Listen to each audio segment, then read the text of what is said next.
जी हाँ, कुछ ना कर सको तो कुछ ना कर सको उसका तो कर दो उसे बदनाम, छुट्टी खुद लो और रसीद काटो वीरू के नाम। बहुत बहुत शुक्रिया आशीष इन 10 खबरों को और स्टॉक्स को समझाने के लिए, लेमन ट्री को बताने के लिए। एक तो मैंने अनुज, गुड छुट्टी का मॉर्निंग। नाम ही नहीं लिया था बाय द वे। मैंने सिर्फ बताया था कि आप पहाड़ों में जाना चाहते हैं तो एक ऑप्शन और विकल्प लेमन खुलने ट्री वाला है। मैं वीरू गुड मॉर्निंग, मैं रेफरी बन जाता हूँ। आप दोनों ही एक्चुअली छुट्टी बहुत कम लेते हो और मतलब अच्छे से काम करते हो। चलो लेकिन हाँ, लेकिन जो आशीष ने जो बात बोली थी वो बिल्कुल वीरू मतलब जब भी वीरू को मौका मिलता है, कभी भी अगर लॉन्ग वीकेंड मिल जाए, कुछ हो जाए, तो वीरू अपनी वो एक्सयूवी उठा के निकल पड़ते हैं पहाड़ों की तरफ। वो बात तो खैर मैं मानता हूँ, लेकिन मुझे लगता नहीं कि वो लेमन ट्री वाला जो होटल है ना आशीष, वो वीरू मतलब उस कैटेगरी में जाएंगे। वो मतलब थोड़ा सा बेटर वैली व्यू का कुछ अच्छा सा कोई अच्छी जगह ढूंढेंगे। मुझे लगता नहीं एक लेमन ट्री ढूंढ रखी है अगली 3 ट्रिप के लिए 3 प्रॉपर्टीज ऑलरेडी आइडेंटिफाई करके बैठे हुए हैं भाई साहब। नहीं, ऐसा कुछ नहीं है। लेकिन Anuj, frankly speaking, Manali by road जाना मुश्किल है, अभी भी मुश्किल है। अभी मनाली जाना लॉन्ग बहुत ट्रिप होती है। खैर चलिए, अब ट्रिप से बाहर निकल के आते हैं अनुज। एक क्रिटिकल डे, आशीष बहुत बहुत शुक्रिया आपका।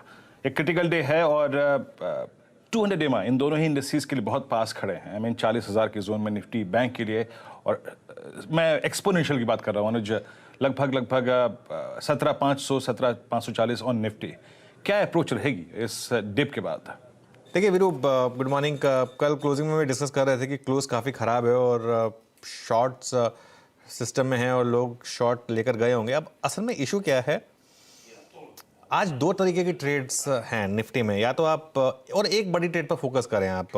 देखिए डायरेक्शन डाउन है मार्केट की, इसमें किसी को डाउट नहीं होना चाहिए। तो ट्रेंड के साथ रहेंगे तो बेटर रहेगा, लेकिन उसमें भी तरीका होता है बेचने का। कल आपको जैसे मार्केट ने 2 रैलीज दी और दोनों में आपको सेल करने का मौका मिला, तो या तो रैली में ना सेल करें, तो रैली जहां फेल हो जाए वहां सेल करें, ठीक है ना। ये एक अप्रोच होती है मार्केट में।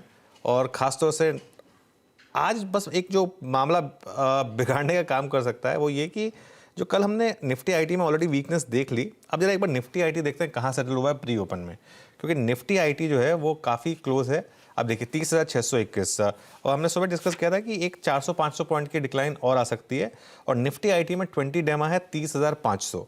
तो आज मेरे लिए सबसे बड़ा जो टॉकिंग पॉइंट वो होगा कि ये 30,500 निफ्टी आईटी डिफेंड करेगा या नहीं करेगा।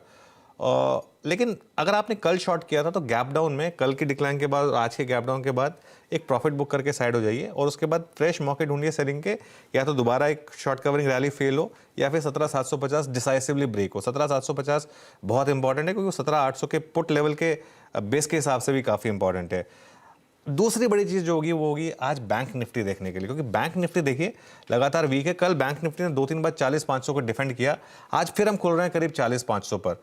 अगर ये 40,500 यहाँ पर टूटता है तो मुझे लग रहा है एक बार 40,200-300 के करीब शायद जा सकता है बैंक निफ्टी।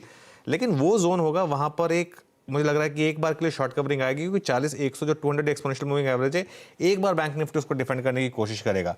लेकिन ये तो हो गई डे ट्रेड्स की बात। मार्केट का ट्रेंड ओवरऑल खराब है, और दोनों निफ्टी और bank Nifty 200 day simple moving average, जो कि यहाँ से काफ़ी नीचे है, वहाँ जाने के लिए तैयार है। और वो बजट डे का जो लो था, वो जो गैप था, उसको फिल करने की मुझे लग रहा है कि तैयारी हो रही है मार्केट की। टेक्सचर मार्केट का बहुत वीक है, इसमें किसी को कोई डाउट नहीं होना चाहिए।